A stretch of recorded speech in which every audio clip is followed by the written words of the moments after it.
Saya seringkali mendengar orang bilang sama saya begini, Bu, saya ini udah bertahun-tahun ikut Tuhan. Saya melayani Tuhan bahkan. Tapi kok hidup saya kok begini-begini aja ya Bu? Saya tanya, begini-begini aja maksudnya gimana? Ya saya bangun ya tetap begini, kerjaan saya ya begini saja, keluarga saya begini saja, biasa aja. Seringkali kita berpikir kalau semuanya berjalan biasa saja, itu artinya Tuhan tidak bekerja. Artinya Tuhan tidak memberkati kita. Tapi pernahkah kita membayangkan betapa bersyukurnya kita waktu kita bangun tidur, semuanya masih biasa-biasa saja. Suaminya kita masih di sebelah kita, istri masih di sebelah kita, pekerjaan kita masih ada, anak-anak juga masih baik. Pernahkah kita berpikir bahwa itu juga berkatnya Tuhan? Karena kalau tiba-tiba Anda bangun dan pasangan Anda bangunin sudah nggak bisa bangun, mungkin detik itu Anda merindukan, saya bangun dan semuanya masih biasa-biasa saja, betul?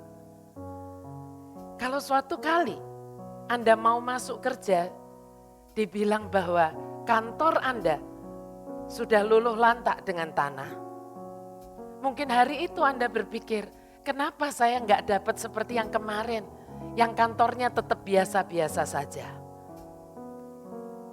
Seringkali ketika kita masih memiliki, kita tidak pernah merasa bahwa itu adalah proteksi Tuhan yang sempurna untuk hidup kita. Dan baru kita merasa ketika semuanya diambil daripada kita. So malam hari ini mengawali semuanya, kita ingin menyatukan hati. Kita mau berdoa dengan sungguh-sungguh, hati yang bersyukur karena semuanya masih biasa-biasa saja. Amin. Ya, yuk kita satukan hati dalam doa. Tuhan, kami datang kepadamu malam hari ini. Kami bersyukur karena kami masih boleh seperti biasa, seperti Jumat-Jumat yang lalu, kami boleh datang ke tempat ini. Terima kasih Tuhan karena tadi pagi kami bangun dan semuanya masih seperti biasa. Kami bersyukur Tuhan untuk pasangan kami bersyukur untuk anak-anak kami bersyukur untuk pekerjaan kami, dan kami bersyukur sangat untuk kesehatan kami. Yang seringkali Tuhan, kami berpikir ini bukan berkat-Mu, ini bukan anugerah-Mu ketika semuanya masih berjalan seperti biasa. Tuhan, ampuni kami. Ampuni kami yang seringkali memandang sebuah berkat harus berupa sesuatu yang spektakuler. Kami lupa bersyukur atas tarikan nafas kami. Kami lupa bersyukur atas kehidupan yang Kau berikan kepada kami. Tapi malam hari ini Tuhan, kami mau percaya kalau semuanya berlangsung seperti biasa. Karena ada Tuhan yang memproteksi kami. Karena ada Tuhan yang mengasihi kami sangat. Karena ada Tuhan yang perlindungannya begitu sempurna untuk kami, keluarga kami, pekerjaan kami, usaha kami, dan juga pelayanan kami. Kami bersyukur untuk HOTK Ministry. Kalau malam hari ini kami masih boleh ada di tempat ini. Kami bersyukur kalau kebenaran firman-Mu masih boleh ditaburkan malam hari ini. Dan hamba sungguh berdoa Tuhan, supaya Roh Kudus-Mu bekerja dengan kuat, merobekkan dan membobol setiap selubung kebekuan dan kekerasan hati. Kekeringan hati kami Tuhan. Gemburkan tanah hati kami malam hari ini. Supaya setiap kebenaran firman-Mu sungguh-sungguh boleh masuk ke dalam hidup kami. Dan berakar dalam, bertumbuh ke atas. Menjadikan kami bangunan yang kokoh. Yang dibangun atas dasar batu dan bukan atas dasar pasir. Supaya apapun dan siapapun yang mencoba menggoyang hidup kami akan berhadapan dengan Engkau sendiri. Terima kasih Tuhan, Engkau berdaulat di dalam hati dan pikiran kami. Engkau berdaulat di tempat ini dan di Kids Center nanti. di dalam satu nama yang punya kuat kuasa, nama Yesus Kristus, Tuhan dan pelindung kami yang sejati. Mari semua yang percaya perlindungannya sempurna dan kasihnya juga sempurna. Mari katakan dengan kuat, amin. Demi nama Bapa, Putra dan Roh Kudus, amin. Beri kemuliaan buat Yesus Tuhan kita. Sebetulnya sih saya gak ingin membawakan hal ini, tetapi karena banyak juga berita dan WA yang mungkin simpang siur seperti itu, sehingga saya berpikir saya perlu sebagai yang mengembalakan HOTK Ministry, saya perlu untuk iya boleh Alex tolong dimundurkan. Saya perlu kita punya satu sikap yang sama, satu pandangan yang sama supaya kita tidak menjadi orang yang diombang-ambingkan oleh angin pengajaran yang tidak menentu, ya. Mungkin tadi Dio sudah menyinggung sedikit tentang yang namanya COVID-19 atau coronavirus, ya. Lagu tadi sebetulnya berdasarkan ayat dari Mazmur 91 ayat 5 sampai 10. Yang sebetulnya ayat-ayat ini harusnya untuk kita orang yang berkata kita percaya kepada Tuhan Yesus. Harusnya kita paham ayat ini. Bukan sebagai mantra tetapi sebagai sesuatu yang harusnya menjadi pegangan untuk kita di dalam mengambil sikap ketika ada sesuatu yang terjadi di sekitar kita, di tempat di mana kita hidup. Tidak hanya sekedar coronavirus tetapi banyak hal lain yang pastinya masih akan kita hadapi. Tetapi yang sekarang sedang kita hadapi adalah yang namanya coronavirus. Ya. Mazmur 91 ayat 5-10 bunyinya adalah engkau tidak usah takut terhadap kedahsyatan malam, terhadap panah yang terbang di waktu siang, terhadap penyakit sampar yang berjalan di dalam gelap, terhadap penyakit menular yang mengamuk di waktu petang. Walau 1000 rebah di sisimu dan 10.000 rebah di kananmu, tetapi itu tidak akan menimpamu. Siapa bilang amin? Amin. Engkau hanya menontonnya dengan matamu sendiri dan melihat pembalasan terhadap orang-orang fasik. Alasannya apa? Harus ada alasannya. Kenapa begitu? Alasannya adalah sebab Tuhan ialah tempat perlindunganmu. Yang Maha Tinggi telah kau buat tempat perteduhanmu. Betul enggak tapi demikian? Ya, betulkah yang Maha Tinggi adalah tempat perlindungan kita dan perteduhan kita? Atau kita lebih mengandalkan backup yang lain? Itu perlu kita tanyakan. Kalau yang Maha Tinggi yang dibuat tempat perteduhan kita, Tuhan adalah tempat perlindungan kita, konsekuensi logisnya apa? Malapetaka tidak akan menimpa kamu dan tulah tidak akan mendekat kepada kemahmu. Siapa bilang amin? Amin ya. Dan kemarin waktu worship night, saya sudah ingatkan, ya apa yang kita harus lakukan supaya Mazmur 91 itu sungguh-sungguh terjadi di dalam hidup kita. Jadi bukan hanya dibaca Mazmur 91 sebagai rapalan atau sebagai jimat. Yang itu menggelikan Tuhan sekali menurut saya. Kalau pada waktu ada musibah, ada virus, ada mara bahaya, ada chaos, terus tiba-tiba kita semua merapalkan Mazmur 91. Enggak ada artinya. Apa yang harus kita buat? Waktu kemarin di worship night, saya membacakan dari Exodus 23 verse 25 dari NIV-nya yang berkata, worship the Lord your God and his blessing will be on your food and water. Worship the Lord your God dulu, ya. Baru his blessing will be on your food and water. I will take away sickness from among you. Waktu kita worship the Lord, dia akan take away sickness yang ada di antara kita. Ya, nah menurut saya virus yang lebih berbahaya dari virus corona adalah dua hal. Ada dua virus yang lebih berbahaya dari virus corona. Apa itu? Virus keegoisan dan virus kekhawatiran dan kepanikan. Ya, karena orang ketika mulai panik, mulai takut, iya kan, langsung jadi egois. Betul ya? Saya baru mengambil satu tray wortel, sudah ada di belakang saya baru milih kok ini wortelnya kok gede-gede ya, padahal cuma mau buat makanan sedikit. Permisi Bu, langsung diambil belakangnya, ada 4 tray di belakangnya, diambil sama satu orang ibu, diambil, masukkan, gitu.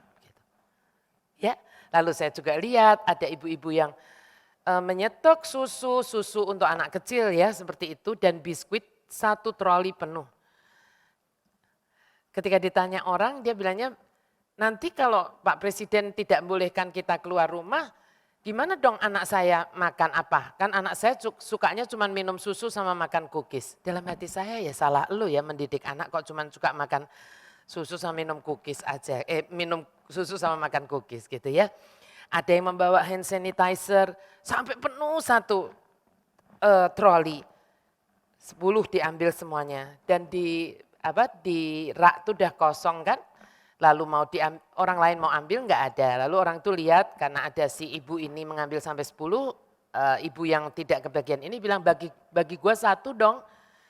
Yang ibu punya 10 ngomongnya apa? Enak aja, ntar gua gimana?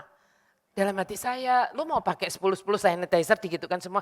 Mungkin pintu masuk 1, kamar si A 1, kamar si B 1, kamar Mbak 1, wastafel 1, mungkin rumahnya sangat besar sampai semua dikasih hand sanitizer.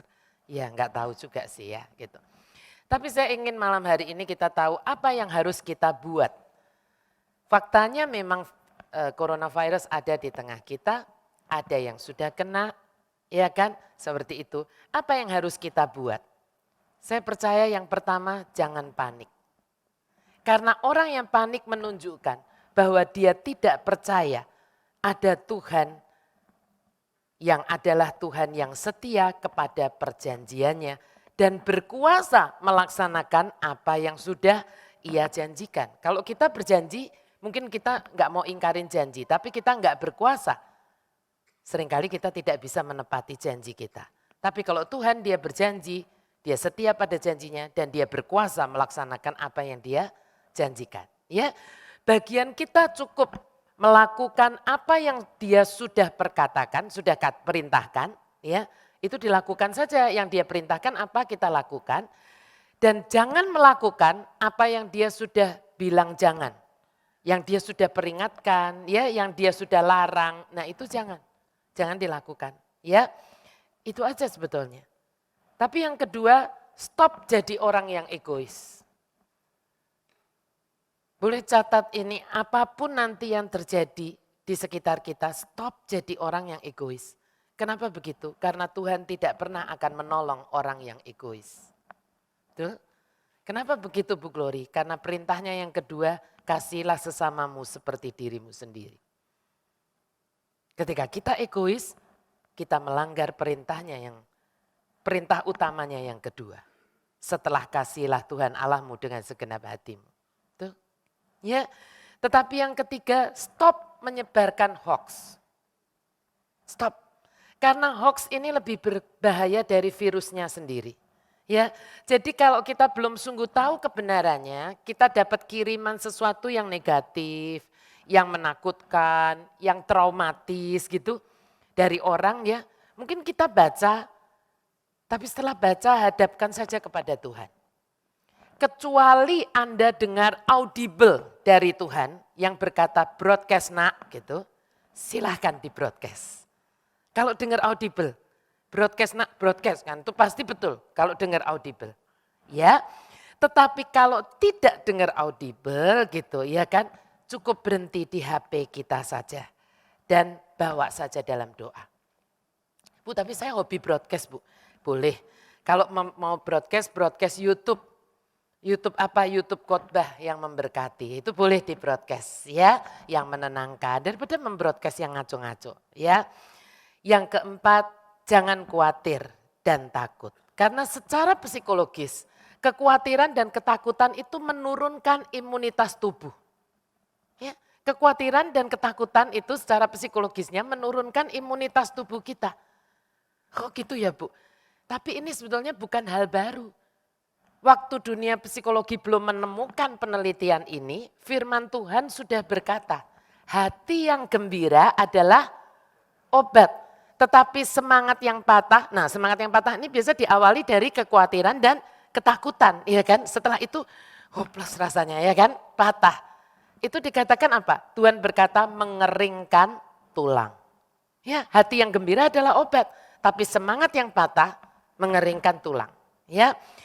Bisa saja istilahnya begini, bisa jadi Anda bukan mati karena virus apapun. Tetapi Anda bisa mati saking khawatirnya, takut dan tertekan begitu ya. Tidak punya sukacita dan tidak punya damai sejahtera di hati Anda. Ya, so seperti Paulus saya juga ingin mengingatkan. Dari Filipi 4 ayat 6 dan 7. Janganlah hendaknya kamu khawatir tentang apapun juga. Termasuk coronavirus. Tetapi Tuhan perintahkan apa? Nyatakanlah dalam segala hal. Keinginanmu kepada Allah. Oh saya ingin keluarga saya terbebas. Bu nggak ada yang suspek pun jangan gitu ya kan. Pokoknya semua sehat nggak ada yang kena flu. Nyatakanlah itu kepada Allah. Dalam doa dan permohonan. Tapi ada lanjutannya. Dengan ucapan syukur. Nggak pernah bilang nyatakanlah keinginanmu kepada Allah dalam doa dan permohonan dengan kepanikan. Nggak pernah ada di ayatnya. Betul ya? Tapi dengan ucapan syukur. Baru janjinya Tuhan damai sejahtera yang melampaui segala akal. Akan memelihara hati dan pikiranmu di dalam Kristus Yesus. Nanti dibaca sendiri di rumah ya. Siapa bilang amin? Amin ya. Tapi tetap waspada, tetap menjaga kesehatan, tetap punya pola hidup yang sehat, menjaga kebersihan tubuh, itu sih harus. Jangan lupa mencuci tangan, kaki, ya kan, ganti baju kalau dari luar habis bepergian, jangan langsung karena capek banget, udah masuk kamar aja pokoknya geletak aja tidur, bruk seperti itu. Saya nggak pernah. Secapek apapun saya, selesai worship night, selesai year end celebration, saya pasti bersihkan semuanya dulu, ini make up semua dan saya mau siang mau malam selalu ganti baju yang dipakai di luar. Kalau baju di dalam rumah ya nggak usah, tapi baju yang dipakai di luar itu kan kita tidak tahu. Mari kalau yang biasa tidak ganti baju langsung pokoknya geletak bruk tidur. Iya kan?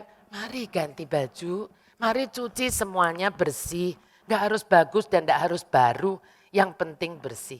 Ya seperti itu. Dan juga di HOTK karena banyak yang bilang Bu Glory mungkin baik ibu dari mimbar yang mengumumkan. Karena kalau bukan ibu kita bisa dikira sombong.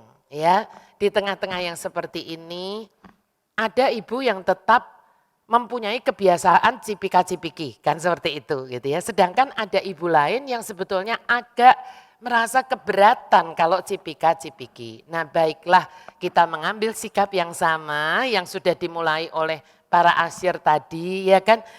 Kita bisa ramah kok tanpa harus peluk-pelukan gitu istilah saya ya.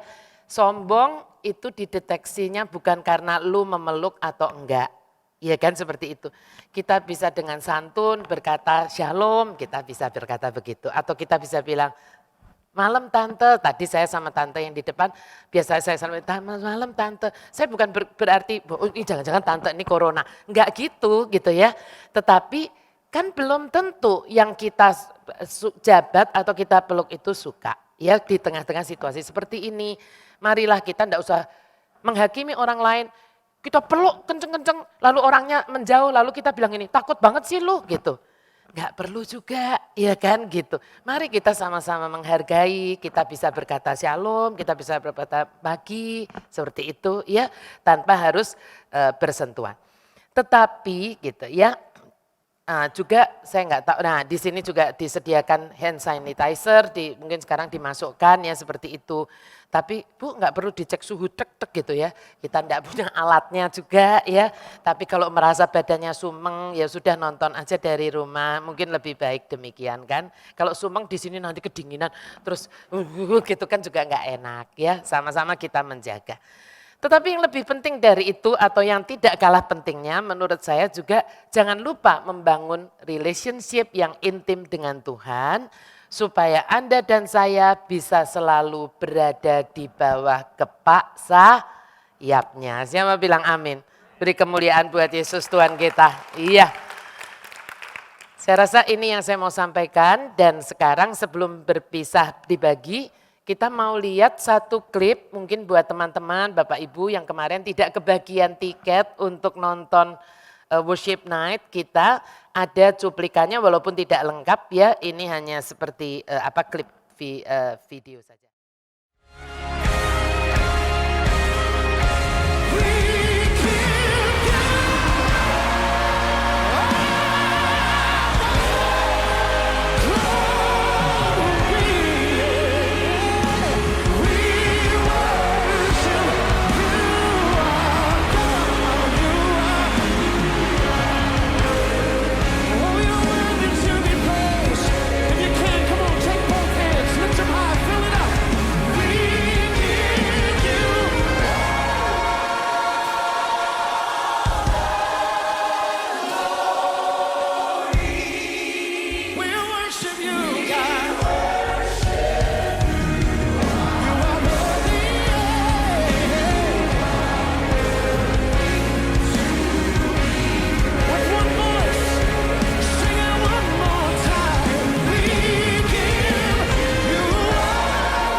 Boleh beri kemuliaan buat Yesus Tuhan kita.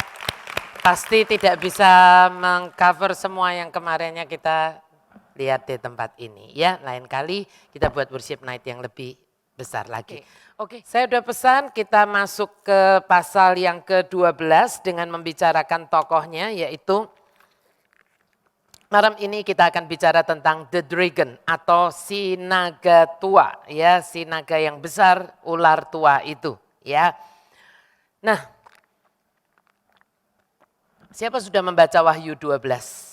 Siapa sudah baca Wahyu 12? Ya, saya berharap semuanya sudah baca ya. Kalau belum, mungkin agak susah nanti mengikutinya. Karena ini satu pembicaraan yang sangat penting tetapi tidak cukup ringan gitu istilahnya. Ya, jadi ketika Anda mengikuti pembahasan kitab Wahyu sangat baik kalau mempersiapkan diri dengan membaca, saya selalu sebutkan di broadcast itu membaca sesuai dengan pasal yang kita akan bahas.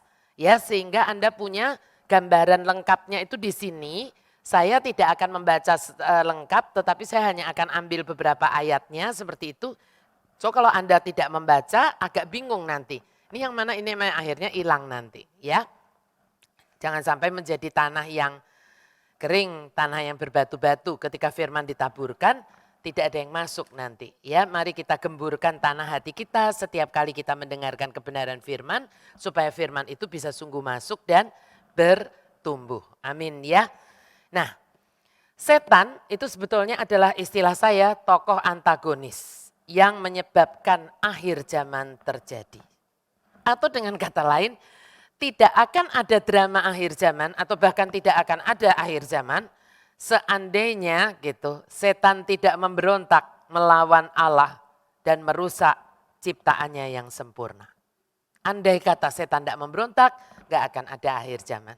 Ya, peran setan yang amat jahat itu diuraikan secara rinci dari keseluruhan Alkitab dari Kejadian sampai Wahyu.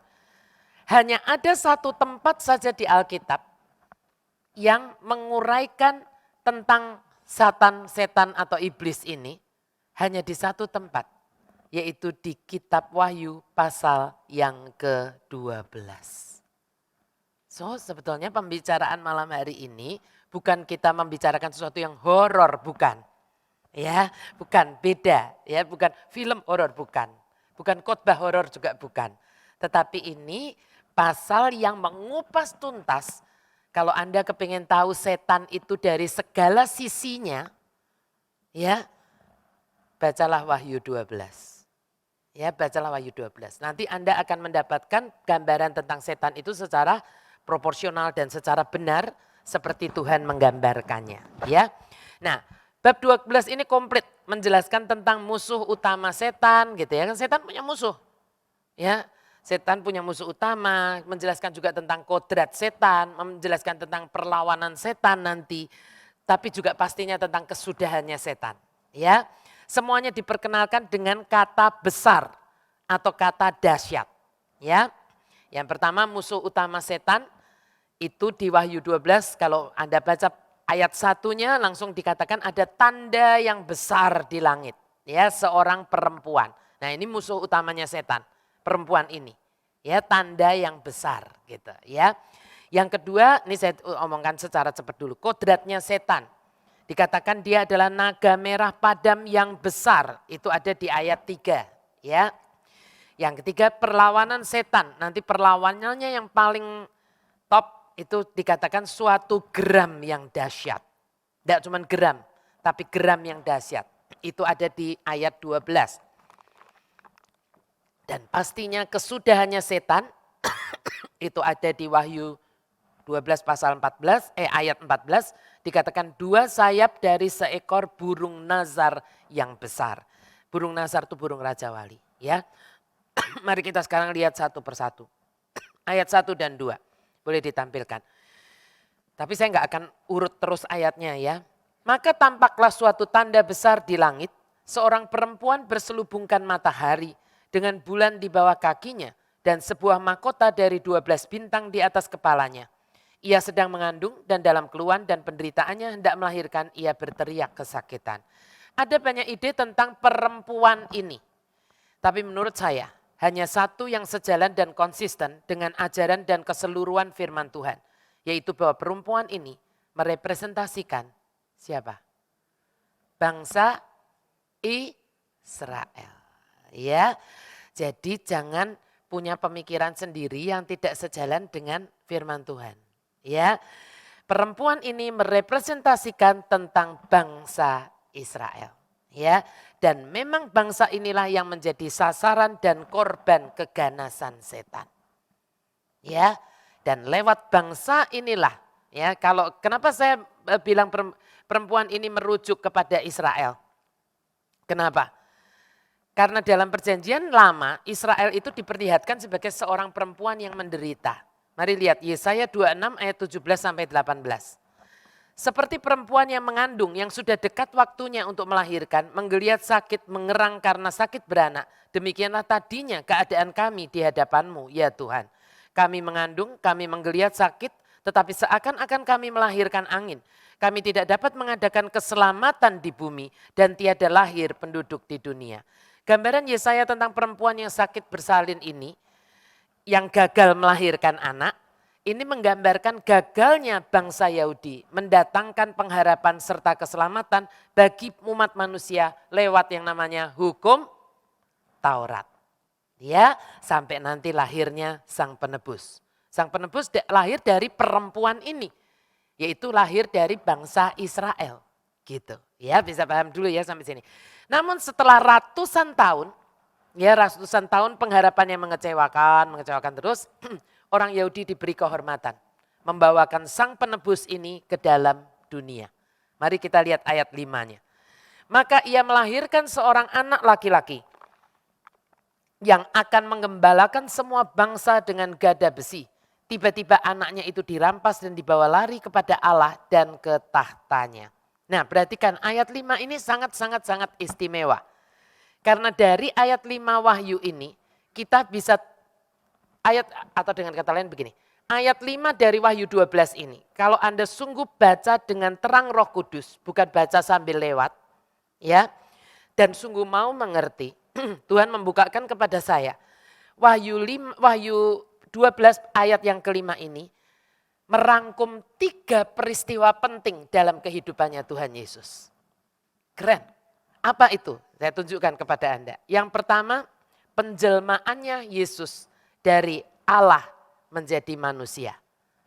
Tadi dikatakan ia melahirkan seorang anak laki-laki. Itu dilahirkan, betul-betul melahirkan seperti itu.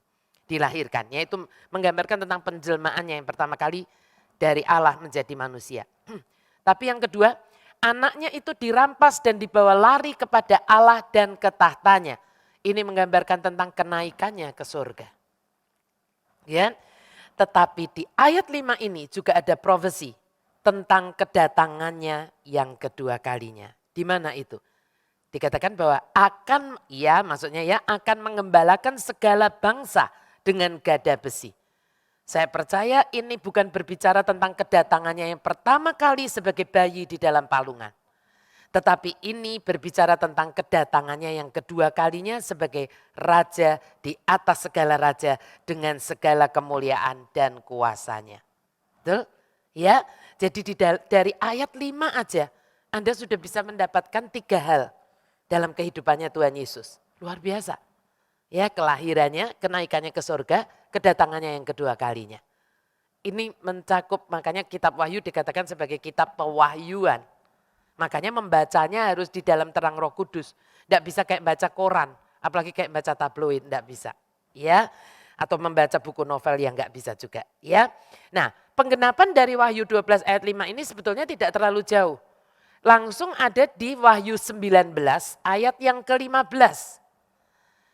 Apa itu bunyinya? Dikatakan, dan dari mulutnya keluarlah sebilah pedang tajam. Tadi kan dikatakan akan memimpin segala bangsa, memerintah segala bangsa dengan gada besi. Ini penggenapannya dan nanti hampir terakhir-terakhirnya kitab Wahyu ya. Dikatakan dan dari mulutnya keluarlah sebilah pedang tajam yang akan memukul segala bangsa. Dan ia akan menggembalakan mereka dengan gada besi. Dan ia akan memeras anggur dalam kilangan anggur, yaitu kegeraman murka Allah yang maha kuasa. Ini penghakimannya. Ya, kalau yang pertama kali dia datang untuk penyelamatan dunia. Menawarkan keselamatan kepada dunia ini. Tapi kedatangannya yang kedua, dia tidak tawarkan itu lagi. Karena finish. Dia datang untuk menghakimi dunia ini. Ya. Jadi tanda besar pertama dalam kitab Wahyu 12 adalah seorang perempuan. Dan seorang perempuan itu adalah menggambarkan Israel. Anak perempuan itulah adalah musuh bebuyutannya setan. Siapa itu? Kristus, Yesus sendiri. Pahlawan besar dari akhir zaman ini. Ya, paham sampai di sini dulu ya. Ya, jadi ngerti ya. Jadi kalau baca kitab nubuatan, kitab pewahyuan kita harus mengerti. Perempuan itu melambangkan Israel. Anaknya adalah Yesus. Nah, anaknya ini sebetulnya musuh bebuyutannya setan. Anaknya sebetulnya. Tapi karena lahirnya dari bangsa Israel, maka bangsa Israel ikut kena jadi musuh bebuyutannya setan. Ya, dan ini seru banget di pasal 12 kitab Wahyu ini. Nanti kita akan buktikan. Ya. Sekarang kita mau bicara tentang the dragon, sang naga besar ini. Ayat 3 dan ayat 4. Lalu nanti meloncat ke ayat 9. Ya, kita lihat Wahyu 12 ayat 3, 4 lalu ayat 9. Maka tampaklah suatu tanda yang lain di langit. Tadi kan ada tanda besar tuh seorang perempuan itu, ya, itu melambangkan Israel. Sekarang ada tanda lain yang di langit. Dan lihatlah seorang naga merah padam yang besar. Seekor naga merah padam yang besar. Berkepala 7 dan bertanduk 10. Dan di atas kepalanya ada 7 mahkota. Perhatikan, ini bukan Tuhan asal iseng aja nulis begini biar seru. Bukan. Dan ekornya menyeret sepertiga dari bintang-bintang di langit dan melemparkannya ke atas bumi. Dan naga itu berdiri di hadapan perempuan yang hendak melahirkan itu untuk menelan anaknya. Segera sesudah perempuan itu melahirkannya. Ayat 9, dan naga besar itu si ular tua yang disebut iblis atau setan yang menyesatkan seluruh dunia dilemparkan ke bawah. Ia dilemparkan ke bumi bersama-sama dengan malaikat-malaikatnya. Perhatikan ya Bapak, Ibu dan anak-anak, jalan hidup setan itu selalu ke bawah. Kok begitu Bu? Iya, dari surga ke bumi, dari bumi ke neraka, dari neraka ke lautan api nanti. Ya, makin merosot gitu ya. Nah, di Wahyu 12 ini kita akan menyaksikan dengan gamblang bagaimana awalnya gitu. Setan itu kok bisa dikeluarkan dari surga, didepak gitu dari surga ya. Dan ujungnya nanti setan dilemparkan ke lautan api. Ayat 9 ini memberi gambaran paling lengkap tentang setan dibandingkan ayat manapun di Alkitab. Setan dikatakan naga besar, ular tua, iblis, satan atau setan ya. Tapi yang perlu Anda dan saya ketahui adalah begini. Penggambaran ini itu bukan menunjukkan fisik. Bukan Alkitab Wahyu bukan menggambarkan fisiknya setan. Oh jelek nih naga yang jelek kayak ular tua gitu. No. Ya. Kenapa begitu? Jadi bukan menggambarkan bahwa setan tuh buruk rupa kayak naga atau kayak ular. Enggak. Karena sejujurnya setan itu sangat gemilang. Sangat gemilang dalam penampilannya. Terang seperti matahari. Loh, nama Lucifer itu ada yang tahu enggak? Nama Lucifer artinya apa? Bintang fajar. Lucifer itu namanya bintang fajar. Ya kan? Makanya Paulus mengingatkan jemaat di Korintus, mari lihat 2 Korintus 11 ayat 14. Hal itu tidak usah mengherankan sebab iblis pun menyamar sebagai malaikat terang. Ya, jadi penggambaran tentang ular, naga, merah padam itu lebih pada kodrat. Ya, kodratnya menipu, licin seperti ular. Ya, merah padam karena jalan hidupnya itu diwarnai oleh darah dan maut. Setan itu, ya. Ular karena kita kan ingat kelicikan ular itu menipu Hawa di Taman Firdaus ya, seperti itu. Dan ingat selalu yang Yesus sudah ingatkan kepada kita. Di mana itu? Yohanes 8 ayat 44. Coba lihat. Ya, ini semua bicara tentang kodratnya setan. Ia adalah pembunuh manusia sejak semula dan tidak hidup dalam kebenaran. Makanya Anda jangan terus hidup dalam ketidakbenaran gitu. Ya, kalau Anda terus hidup dalam ketidakbenaran, Tuhan tahu siapa bapakmu gitu, ya. Dan di dalam dia, karena di dalam dia tidak ada kebenaran. Apabila ia berkata dusta, ia berkata atas kehendaknya sendiri. Sebab ia adalah pendusta dan bapak segala dusta. Makanya jangan suka bohong. Iya kan? Kalau kita suka bohong, bohong sama dusta itu sama. Ya, nanti Tuhan juga tahu siapa bapakmu. Gitu, ya. Pada umumnya setan itu adalah nama di perjanjian lama. Kalau Anda buka perjanjian lama, itu enggak ada yang nyebut iblis. Semuanya nyebutnya setan, setan, setan, setan. Tapi kalau di perjanjian baru disebutnya apa? Iblis, iblis, iblis, iblis gitu, iya kan? Setan itu artinya apa? Musuh. Satan itu artinya sebetulnya enemy. Ya, setan itu artinya musuh. Nah, setan itu adalah musuh Allah. Dan musuh setiap anak-anaknya harusnya. Anak-anaknya Allah. Dialah singa yang mengaum-ngaum, yang berjalan keliling mencari orang yang dapat ditelannya. Betul ya? Nanti baca lagi 1 Petrus 5 ayat 8. Nah, kata Yunani untuk iblis di perjanjian baru kan setan dinamakannya iblis. Iblis itu kata Yunaninya adalah diabolos, bukan dia membolos loh ya. Diabolos. Diabolos itu artinya pemfitnah. Makanya tapi juga jangan suka bolos. Saya pernah ngomongin ini di anak-anak sekolah minggu. Kamu tahu enggak nama lainnya iblis? Nama lainnya iblis itu dia bolos mau takut. Nah makanya jangan suka bolos, saya bilang gitu ya kan. Kalau dia bolos gitu ya biar aja, tapi kita jangan bolos, saya bilang gitu ya. Dia bolos, artinya apa? Pemfitnah. Nah bapak-bapak, ibu dan anak-anak, jangan suka jadi pemfitnah. Jangan memfitnah saudara kita. Kenapa begitu Bu? Nanti Tuhan tahu siapa bapakmu. Ya, karena iblis itu pemfitnah. Ya. Inilah label yang dipakai, ya, label yang dipakai di Wahyu 12 ayat 10 ketika setan digambarkan sebagai pendakwa saudara-saudara kita. Kan dikatakan begitu kan di ayat 10, pendakwa saudara-saudara kita. Saya membayangkan begini, saat setan masuk ke ruang pengadilan surga, ya, boleh, setan boleh masuk ke ruang pengadilan surga. Satu-satunya motifnya hanyalah mendakwa. Mendakwa siapa? Mendakwa Anda dan saya yang percaya kepada Tuhan Yesus. Ya, seperti seorang jaksa yang bengis dan licik, dia akan berusaha menghukum dan menghancurkan reputasi kita di hadapan Sang Hakim Agung nanti. Ya, jaksa kan tujuan nyari-nyari kesalahan kan suka begitu kan namanya kalau jaksa kan gitu ya kan. Nah, itu sebabnya kita butuh Yesus. Orang kalau di ruang pengadilan, kalau ada jaksa, orang yang diadili ini butuh apa namanya? Pengacara kan, pembela kan, advokat kan, seperti itu. Kalau enggak ada pembelanya parah deh. Sama negara aja dicariin pembela kok, kalau enggak ada, enggak mampu bayar kan negara carikan. Ya, nah itu sebabnya Anda dan saya butuh Yesus. Nih kalau orang sungguh-sungguh paham ya tentang hal ini, sebetulnya deg-degan kalau dia enggak punya Yesus. Ya, butuh Yesus sebetulnya untuk sekarang iya, tapi yang paling krusial adalah saat nanti setan menggugat kita. Pembela kita lah yang akan maju. Kok Bu Glory tahu? Karena membaca Alkitab. Mari lihat. Roma 8 ayat 33-34. Siapakah yang akan menggugat orang-orang pilihan Allah? Allah yang membenarkan mereka? Siapakah yang akan menghukum mereka? Kristus yang telah mati? Bahkan yang lebih lagi, perhatikan. Yang telah bangkit, yang juga duduk di sebelah kanan Allah, yang malah menjadi pembela bagi kita. Ya, dan yang lebih ajaib lagi, dari firman Tuhan juga kita tahu. Ini bukan angin surga, tapi memang dari firman Tuhan. Tadi kan kita tahu dari Roma 8:33-34 bahwa Yesus yang akan menjadi siapa? Advokat kita kan, pembela kita kan. Tapi yang lebih ajaib lagi, Anda tahu enggak siapa hakim agungnya nanti? Siapa hakim agungnya nanti? Kan di pengadilan ada jaksa penuntut umum, ada pembela. Yang dok palu kan bukan pembela dan jaksa. Siapa? Hakim kan? Mari kita lihat 2 Timotius 4 ayat 1.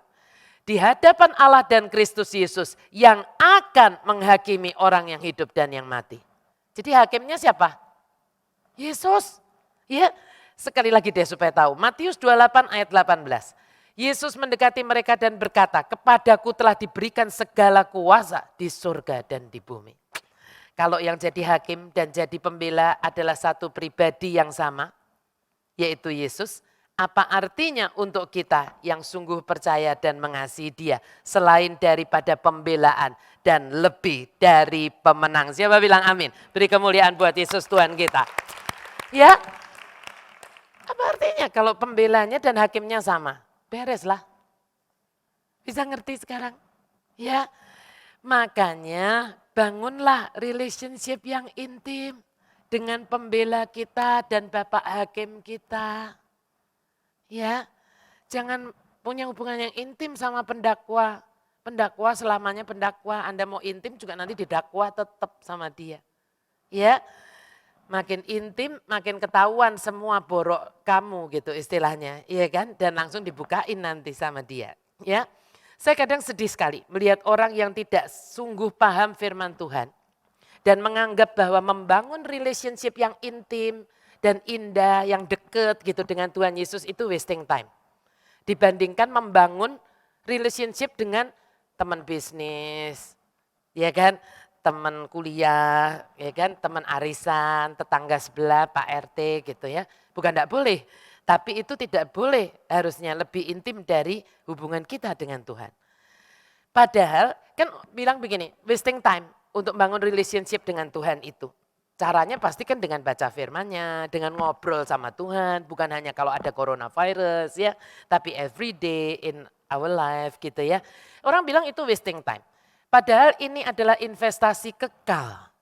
Dan menurut saya, orang yang mau spend waktunya yang berharga untuk membangun investasi yang kekal, bukanlah orang yang bodoh, tetapi justru orang yang smart. Sayangnya banyak orang di dunia ini kayaknya smart. Tapi sebenarnya sorry to say bodoh banget-banget. Ya, saya sungguh berdoa untuk kita semua, tapi juga khususnya untuk anak-anak muda yang ada di tempat ini dan juga yang dengerin live streaming. Sungguh-sungguh Anda semua bisa menjadi orang-orang muda yang smart. Yang tahu berinvestasi kekal. Ya, dan bukan jadi orang muda yang kayaknya smart. Hanya karena beberapa gelar mentereng di depan dan di belakang namamu. Ya, Anda lulus dari uni-uni yang terkenal di dalam dan di luar negeri, tapi sebenarnya bodoh banget di hadapan Tuhan. Kenapa bodoh banget? Karena dia sudah menawarkan dia jadi pembela kita, tapi kita tolak atau kita tidak pernah mau membangun relationship yang intim dengan dia. Dan gak pernah nyadar bahwa pembela ini kelak juga yang akan sekaligus menjadi hakimnya kita. Ya, tapi terlanjur nggak pernah membina hubungan yang intim dengan pembela dan hakimnya.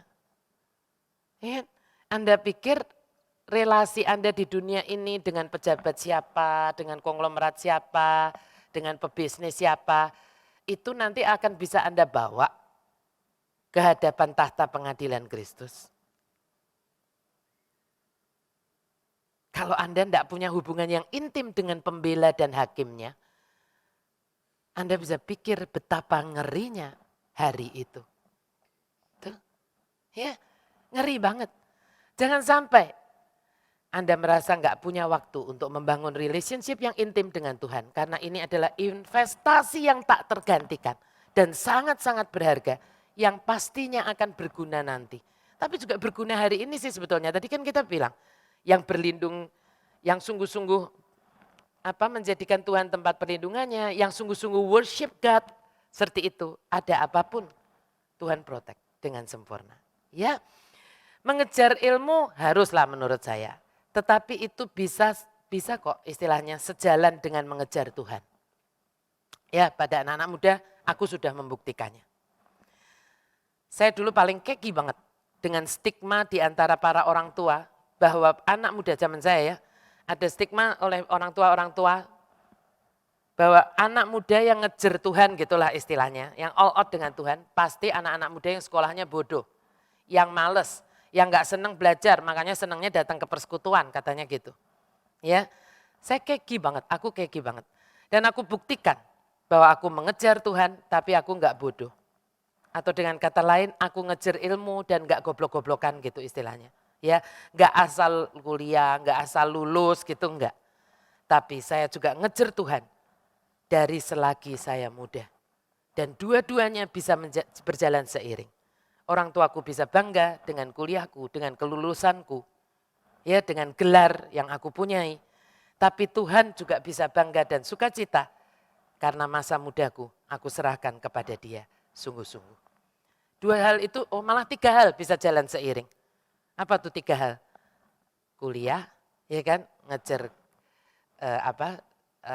ilmu seperti itu, kerja juga, ngejar Tuhan juga, pacaran juga. Bisa kok. Ya kan? Orang bilang enggak bisa gitu ya. Jadi jangan pernah percaya tipuan setan yang bilang begini, kalau kamu bangun relationship yang intim dengan Tuhan, kamu pakai waktumu untuk membangun hubungan yang intim dengan Tuhan yang istilahnya mengejar Tuhan, kamu akan enggak punya waktu untuk yang lain. Siapa bilang? Kok bisa sekolah? Bisa punya gelar yang tidak memalukan, ya bisa lulus dengan predikat yang terbaik. Bisa pacaran juga dengan happy dan merit, tapi juga bisa habis-habisan dengan Tuhan. Dan mengasihinya sangat. Ya. Nah, karena ingat iblis itu digambarkan di Wahyu 12 ayat 19 sebagai yang menyesatkan seluruh dunia. Hati-hati. Tujuan utama iblis dulu adalah, ini dengar baik. Tujuan utama iblis dulu adalah menghalangi Kristus sampai kepada dunia. Berhasil enggak? Enggak berhasil. Karena Kristus akhirnya sampai kepada dunia. Sehingga dia punya tujuan atau option yang kedua. Apa? Dulu kan menjauhkan atau menghalangi Kristus sampai kepada dunia, tapi itu gagal. Sekarang opsi yang kedua adalah menghalangi dunia untuk sampai kepada Kristus. Ya, ingat itu. Dia tidak pernah berhenti. Tadinya menghalangi Kristus sampai kepada dunia, tidak berhasil. Sekarang dia berupaya, opsi yang kedua dia jalankan. Menghalangi dunia untuk sampai kepada Kristus. Kita harus tahu ini. Ya, Paulus dalam suratnya pada jemaat di Korintus menjelaskan bagaimana cara iblis menghalangi dunia sampai kepada Kristus. Gimana caranya? Kita lihat. 2 Korintus 4 ayat 3 dan 4. Kita harus tahu ini. Jika Injil yang kami beritakan masih tertutup juga, maka ia tertutup untuk mereka yang akan binasa. Yaitu orang-orang yang tidak percaya. Yang pikirannya telah dibutakan oleh ilah, bukan Allah, oleh ilah zaman ini. Sehingga mereka tidak melihat cahaya Injil tentang kemuliaan Kristus yang adalah gambaran Allah. Di dalam The Passion-nya lebih jelas menurut saya. Kita lihat di The Passion-nya. For their minds have been blinded by the God of this age. God-nya pakai huruf kecil, ya itu ilah tadi. Apa yang dia buat? Leaving them in unbelief. Jadi kalau Anda punya saudara, anak, pasangan yang sampai dengan hari ini unbelief, doakan sungguh-sungguh minta dibobol sama Tuhan. Ya, karena ini adalah ulah dari the God of this age. Ya, their blindness keeps them from seeing the day spring light of the wonderful news of the glory of Jesus Christ, who is the divine image of God. Mereka tidak bisa lihat itu. Ini dibutain. Ya, maminya, papinya, atau pasangannya harus sungguh-sungguh. Kalau perlu doa puasa benar-benar. Kalau perlu 40 hari, 40 malam. Kalau sungguh-sungguh mau merebut loh ya. Karena ini enggak main-main. Karena ini memang strateginya setan. Ya, kita harus tahu strategi setan ini, strategi iblis ini. Inilah yang iblis lakukan, membutakan pikiran orang. Sehingga mereka tidak dapat menerima kabar baik tentang keselamatan yang ada di dalam Tuhan Yesus. Dan ujungnya mereka tetap tidak percaya. Dan enggak sampai kepada Tuhan Yesus. Ya, makanya ini harus kita perangi. Karena dalam keluarga kita kalau ada teman itu ya pikirannya dibutakan itu, nah itu kita harus sungguh-sungguh doakan banget. Jangan anggap enteng. Ya. Nah setelah memberitahu kita tentang kodrat setan, Wahyu 12 itu menerangkan tentang kekuasaan setan. Tadi kan kodratnya sudah. Ya, musuh besarnya sudah, musuh bebuyutannya sudah, kita sudah tahu, kodratnya kita sudah tahu. Sekarang kita mau lihat kekuasaan setan. Bukan untuk kita takut, tetapi untuk kita waspada. Seperti coronavirus. Kita tidak bisa bilang, oh gue gak takut. Cuci tangan jarang, mandi jarang, gosok gigi males, ingus kemana-mana gitu ya kan. Hidup ngaco, gak sehat. Iya. Lo gak bisa bilang Tuhan protek gua. Gak bisa begitu juga. Ya, makanya kita juga harus tahu kekuasaan setan itu macam mana. Tadi di ayat 3, ingat baik, dikatakan bahwa naga ini berkepala 7. Betul ya? Bertanduk berapa? 10. Lalu dikatakan gini, dan di atas kepalanya ada 7 mahkota. Lah, 7 itu secara alkitabiah melambangkan kesempurnaan Tuhan dan totalitas. Kita tahulah itu ya. Dan kepala ini biasanya melambangkan inteligensi. Nah, tanduk adalah simbol kekuatan.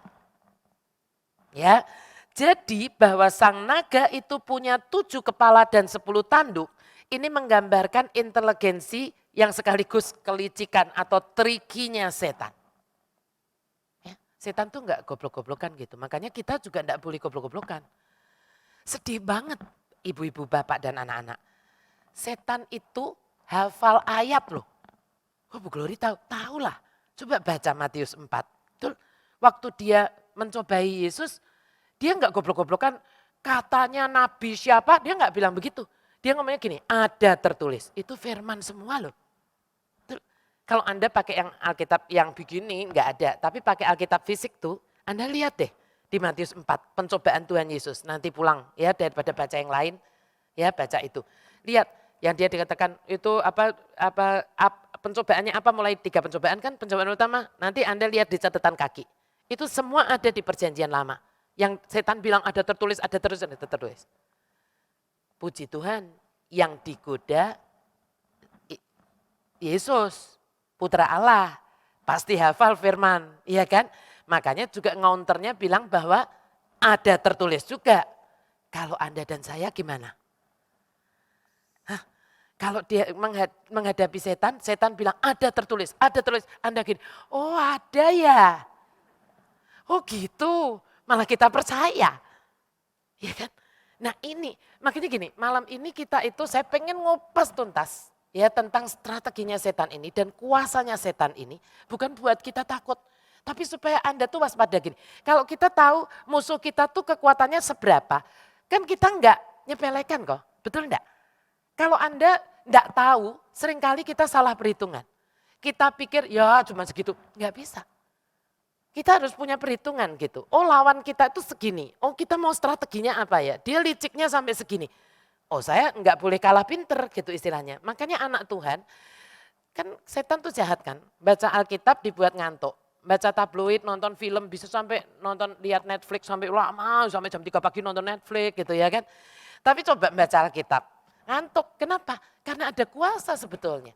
Ketika Anda baca Alkitab, iblis gemetar. Tapi kalau Anda dibilang gini, lu jangan baca Alkitab dong, gua gemetar. Nah Anda pasti baca, betul enggak? Tapi kan buat apa baca Alkitab? Itu ditiup angin ngantuk, ya kan? Gua ngantuk lah baca lihat Netflix aja. Kalau Netflix nggak ngantuk loh, ya kan? Bu Glory lihat Netflix juga, tapi setelah baca Alkitab. Kan gitu, ya kan? Boleh, makanya saya kan bilang gini, jangan mau digoblokin, ditipu sama setan bilang gini, lu kalau udah baca, lu nggak bisa apa-apa. Siapa bilang? Saya Netflix ikut nonton, bioskop juga nonton, baca buku juga baca buku kok gitu. Bisa happy juga bisa happy kok, bisa makan di luar, bisa kuliner, bisa jalan-jalan juga. Ya itu gitu ya, jadi jangan maulah ditipu iblis. Saya sampai di sini ya. Gini, setan itu licik, dia selalu punya strategi palsu, nanti kita akan lihat. Yang menduplikasi Tuhan. Tuhan buat apa, dia buat apa? KW gitu loh ya. Nah apa yang Tuhan lakuin itu, diduplikasi. Dengan satu tujuannya apa? Twist, dipelintir. Makanya jangan jadi orang suka twist. Ada berita apa? Ditwist untuk kepentingan kita sendiri. Nanti kembali lagi Tuhan akan tahu siapa bapakmu. Ya, jangan suka twist. Saya sedih seringkali saya ngomong apa ada orang twist gitu. Ya tapi saya bilang gini, ya Allah Tuhan saya nggak usah ngapa-ngapain. Engkau yang tahu dan engkau yang punya keadilan. Engkau pasti tahu siapa bapaknya dia gitu. Kalau saya tinggal bilang gitu aja ya. Nah mari kita lihat apa strategi palsu setan. Boleh ditampilin bagannya, saya coba buatkan bagan seperti ini. Dari PowerPoint saya. Nah lihat ya, saya lihat dari yang catatan saya. Strategi palsu setan. Yesus Kristus itu terang dunia. Nah itu udah pasti. Yohanes 9 ayat 5. Setan ngapain? Mentransformasikan dirinya menjadi malaikat terang. Ya, menduplikasi.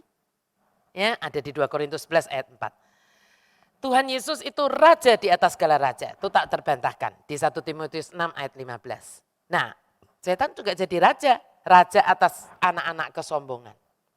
Jangan sombong. Ya, nanti dikuasai sama setan kalau kita sombong. Yesus itu raja damai. Yesaya 9 ayat 5. Tapi setan adalah penguasa kerajaan angkasa. Ya, Tuhan Allahku dikatakan begitu di Zakaria 4 ayat 5. Tapi setan itu ilah, bukan Allah. Ilah zaman ini. Ya, mirip gitu, tapi yang satu Allah, yang satu ilah. Ya, Tuhan Yesus adalah singa dari suku Yehuda, tapi setan juga disebut singa yang mengaum-ngaum, mencari orang yang dapat ditelannya. Setan selalu itu niru, tapi tujuannya untuk nipu. Ya, nah tadi dikatakan 7 mahkota. Mahkota di kepalanya ini menggambarkan ya penggambaran yang related dengan keseluruhan firman Tuhan tentang setan di Alkitab. Bahwa dia adalah seorang, hati-hati loh, setan itu seorang raja yang dimahkotai. Ya, di mana itu? Saya sebutkan tapi nggak tampilkan di sini karena waktu. Nah, Anda nanti cari sendiri, catat ya, cari sendiri di rumah. Matius 12 ayat 25 sampai 26, Yesus mengacu kepada setan sebagai raja dari sebuah kerajaan. Anda harus tahu loh, setan itu punya kerajaan. Yesus jelas kerajaan Allah. Setan juga punya kerajaan, kerajaan kegelapan. Nah, lalu di Efesus 6 ayat 12, setan digambarkan sebagai penguasa zaman ini. Ya, the God of the age, penguasa zaman ini. Semuanya pegangin sama setan. Ya, di Yohanes 12 ayat 31, Yohanes 14 ayat 30, Yohanes 16 ayat 11, setan disebut sebagai penguasa dunia ini. Nanti saya jelaskan. Di 2 Korintus 4 ayat 4, Paulus menyebut sebagai ilah zaman ini. Tadi sudah. Di Efesus 2 ayat 2, penguasa kerajaan angkasa. Nah, sebagai penguasa dunia, penguasa itu biasanya sendirian atau punya pengikut. Kalau sendirian nggak disebut penguasa. Betul ya? Kalau disebut penguasa dunia pasti punya rakyat gitu gampangnya. Siapa rakyatnya setan? Rakyatnya iblis di dunia ini. Siapapun, pria dan wanita, muda dan tua, yang bisa dan mau ditipu dan diperdaya oleh setan. Pastinya karena mereka tidak tahu kebenarannya. Yang tadi itu sibuk bilang, oh gitu ya, oh gitu ya gitu. Karena nggak ngerti. Ya, nah, tapi setan bukan hanya penguasa dunia. Setan juga penguasa kerajaan angkasa. Apa artinya ini? Dia juga punya rakyat. Di angkasa dalam tanda kutip. Roh-roh jahat di udara. Jelas sampai di sini ya. Nah, setanlah roh yang memerintahkan mereka yang hatinya condong kepada ketidaktaatan kepada Tuhan Yesus. Saat Anda tidak taat kepada Tuhan Yesus terus menerus, setan langsung ambil alih pimpinan dalam hidup Anda. Nanti saya jelaskan. Ya, mari kita lihat lebih dalam tentang kuasa setan ini. 1 Yohanes 5 ayat 19. Kita tahu bahwa kita berasal dari Allah. Tapi dan seluruh dunia berada di bawah kuasa si jahat. Aneh ya, kita berasal dari Allah. Ini di Indonesia ditulisnya dan, tapi dalam terjemahan bahasa Inggris ada yang menulisnya but gitu, iya kan? Tetapi seluruh dunia berada di bawah kuasa si jahat. Gimana maksudnya? Yang kita perlu pahami sungguh adalah begini. Allah tidak pernah, catat baik-baik ya, Allah tidak pernah memberikan dunia ini kepada setan. Tetapi setanlah yang merebutnya dari tangan Adam dan Hawa. Ya, Tuhan tidak pernah kasih. Allah dari semula itu sudah memberikan kepada siapa? Manusia, Adam dan Hawa. Kuasa itu sebetulnya diberikan kepada manusia waktu bumi ini diciptakan. Ya, kuasa untuk apa? Memenuhi muka bumi kan dibilang gitu kan, penuhilah muka bumi dan taklukkanlah. Apa tuh artinya taklukkan? Take dominion, betul kan ya? Seperti itu. Dan berkuasalah atas semua yang ada di dalamnya. Itu nanti bacalah di kitab Kejadian pasal 1 ada itu semuanya, ya. Tapi waktu pasangan pertama itu jatuh dari tahta yang Allah berikan ya kepada mereka, setan segera mendudukinya. Ya, bisa paham enggak sampai di sini? Paham ya? Makanya ayat selanjutnya dari 1 Yohanes 5, tadi kan 1 Yohanes 5 ayat 19. Sekarang kita mau lihat 1 Yohanes 5 ayat 20 dan 21. Akan tetapi kita tahu bahwa Allah telah datang dan telah mengaruniakan pengertian kepada kita supaya kita mengenal Yesus yang benar. Dan kita ada di dalam yang benar. Di dalam anaknya Yesus Kristus. Dia adalah Allah yang benar dan hidup yang kekal. Anak-anakku, waspadalah terhadap segala berhala. Loh, aneh kan?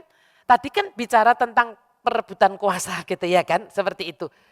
Tiba-tiba sekarang bicara tentang berhala. Dalam bahasa Indonesianya seperti ini. Nah, saya melihat di dalam The Passion-nya lebih jelas menurut saya. Lihat. And we know that the Son of God has made our understanding come alive. So that we can know by experience the one who is true. Makanya hidup sama Tuhan itu ngalamin. Jangan cuma percaya dengerin khotbah, ibu bapak anak-anak ngangguk-ngangguk. Tidak pernah mau mengalami dalam hidup Anda sendiri, tidak pernah bisa. Ya, and we are in Him who is true, God's Son, Jesus Christ, the true God and eternal life. So little children, perhatikan, guard yourself from worshiping anything but Him. Jelas? Ini kan sama dengan waktu di worship night. Mungkin boleh ditampilin lah yang dari worship night. Saya memberikan memberikan satu kutipan seperti ini. Anything that you revere, ya kan ya waktu itu ya. Esteem, adore, or boast about is something you worship. Ya saya sudah jelaskan kan waktu itu. Whether that's God or a career, a car, a person, your children, a particular sport or hobby, or your social status. Ini Pastor Dallas Willard yang nulis seperti ini. Hati-hati dengan apa yang Anda worship. Mungkin tidak nyadar kalau Anda dikatakan, kamu nyembah berhala ya? Oh enggak, karena kita bukan kayak orang animisme yang nyembah, bukan. Tetapi apapun gitu ya, yang kita agung-agungkan itu melebihi Tuhan, gampangnya gitulah. Apa-apa aja. Tahunya, tapi kalau dibilang begitu orang banyak yang enggak mau. Makanya cek and recheck diri sendiri daripada menghakimi orang lain. Iya kan? Bangun pagi, apa yang pertama kali Anda mau temui? Iya kan? Apa yang pertama kali Anda sangat takut kalau itu tiba-tiba enggak ketemu? Itu Tuhan Anda. Iya kan? Apa yang paling Anda kalau pergi jangan sampai itu ketinggalan gitu, ya kan? Hati-hati gitu, ya. Apa yang paling Anda enggak bisa kalau enggak lakukan itu? Hati-hati, ya. Saat Anda dan saya worshiping yang selain Tuhan, saat itu Anda, loh ini enggak main-main sebetulnya. Kenapa sampai Paulus mengingatkan ini? Ya, saat Anda worshiping yang bukan selainnya Tuhan, saat itu Anda jatuh di dalam dosa yang namanya ketidaktaatan. Ini dosa yang sama dengan yang Hawa dan Adam lakuin. Karena perintah yang pertama dan utama apa? Kasihlah Tuhan Allahmu dengan segenap hatimu, segenap jiwamu, segenap akal budimu. Ketika kita tidak lakukan itu, atau dengan kata lain, worship Him above all things. Iya kan? Nah, saat hal ini gagal kita lakukan, itu gini, itulah saat tahta hati kita tuh direbut oleh setan gitu. Iya kan? Jadi ingat-ingat baik mulai malam ini gampang begini. Setan sebenarnya tidak pernah bisa berkuasa atas hidup Anda semua dan hidup saya. Kalau Anda dan saya selalu memberikan tahta hati kita ini hanya kepada satu pribadi. Siapa itu? Yesus. Related toh sama yang di Yakobus 4 yang berkata gini, tunduklah kepada Allah dan lawanlah iblis, maka dia akan lari daripadamu. Dalam terjemahan aslinya sebetulnya bukan akan, tetapi dia harus lari daripadamu.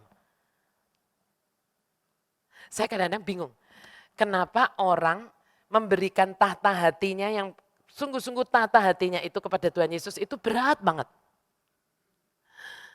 Memberikan tahta hatinya kepada yang lain itu gampang. Kepada bisnis, kepada uang, kepada semua-semua lebih gampang. Padahal kalau disuruh menghadapin setan beneran takut. Nanti saya jelaskan setan itu kuasanya sampai di mana. Kalau tahu benar harusnya takut. Deg-degan gitu. Tapi sebetulnya juga enggak perlu deg-degan kalau kita sungguh-sungguh mau memberikan tahta hati kita ini kepada Tuhan Yesus. Enggak usah takut. Dia destininya harus lari daripada kita. Kalau Anda dan saya itu tunduk sungguh kepada Tuhan Yesus. Sayangnya kita tidak tunduk sungguh kepada Tuhan Yesus. Ketika Anda tunduk sungguh kepada Tuhan Yesus, Anda tidak perlu takut. Sampai pun physically bertemu dengan setan. Saya udah pernah physically kok ketemu setan. Ya, itu gitu sebetulnya. Ya, nah sekarang tapi sebelum itu kita mau lihat dulu mitra-mitranya setan. Bu, setan punya mitra, punya rakyat toh, ya kan? Tadi kan gitu ya. Supaya kita tahu. Wahyu 12 ayat 4 mengatakan 4a, ya, lihat. Dan ekornya menyeret sepertiga dari bintang-bintang di langit dan melemparkannya ke atas bumi. Bintang-bintang di sini bicara tentang para malaikat, bukan bintang-bintang kecil itu bukan. Ini bicara tentang malaikat. Ya, ketika Lucifer jatuh karena kesombongannya, dia membawa sepertiga malaikat di surga. Ya, jadi jangan berpikir kalau disebut malaikat itu pasti baik. Enggak. Karena di kitab Wahyu kita tahu bahwa Mikael memimpin sekian banyak malaikatnya berhadapan dengan Lucifer dengan sepertiga malaikatnya. Ya, dan jangan lupa dalam khotbah di Bukit Zaitun, Yesus sendiri menegaskan bahwa setan pun punya malaikat. Yesus loh yang ngomong. Ya kan? Makanya baca Alkitab terus, jangan bosan nanti mesti ketemu. Dan kita diperlengkapi. Ya, lihat Matius 25 ayat 41. Ini Yesus yang ngomong. Dan ia akan berkata juga kepada mereka yang di sebelah kirinya, ini yang kambing ya. Enyahlah dari hadapanku, hai kamu orang-orang terkutuk. Enyahlah ke dalam api yang kekal yang telah sedia untuk iblis dan malaikat-malaikatnya. Ini Yesus loh yang ngomong. Ya, makanya Paulus juga mengingatkan kita untuk selalu waspada. Peringatan Paulus apa? Efesus 6 ayat 12. Karena perjuangan kita bukanlah melawan darah dan daging. Tetapi perhatikan baik ya ini ya. Melawan pemerintah-pemerintah. Melawan penguasa-penguasa. Melawan penghulu-penghulu dunia yang gelap ini. Melawan roh-roh jahat di udara. Kenapa saya sengaja memberikan penekanan kepada pengulangan-pengulangan? Artinya setan itu bukan tunggal. Tetapi punya bala tentara, pasukan. Malaikat punya pasukan, setan punya pasukan. Ini bukan teorinya Ibu Glory, jangan ditwist. Ya, perkara orang lain tidak membicarakannya ya bukan urusan saya. Tetapi Alkitab membicarakannya. Ya, nah dan dikatakan melawan pemerintah-pemerintah. Artinya setan juga punya hierarki. Enggak semua setan itu tuyul. Ya kan? Saking kita tuh sukanya nonton film horor baca Alkitab kagak mau. Jadi taunya setan tuh ya tuyul gitu, genderuwo gitu ya kan. Ya, nah kita harus ngerti itu. Ya, berjenjang setan itu, punya pemerintahan penghulu-penghulu. Ya, nah apa maksud atau rencana busuk setan? Ini kita perlu tahu. Kita lihat Wahyu 12, 4, ayat 4 tapi yang B. Yang B tadi kan yang A, saya sengaja bagi-bagi ya ini yang B. Dan naga itu berdiri di hadapan perempuan yang hendak melahirkan itu untuk menelan anaknya. Segera sesudah perempuan itu melahirkannya. Inilah goal setan sejak dari awal mula. Enggak percaya? Mari kita lihat apa yang Tuhan itu bukakan ke saya. Nah saya mau cerita sama Anda. Walaupun saya cerita, ya ini sebetulnya saya merangkaikan dari waktu awal sampai dengan nanti terakhirnya. So Anda dengarkan baik-baik cerita saya yang Tuhan bukakan kepada saya.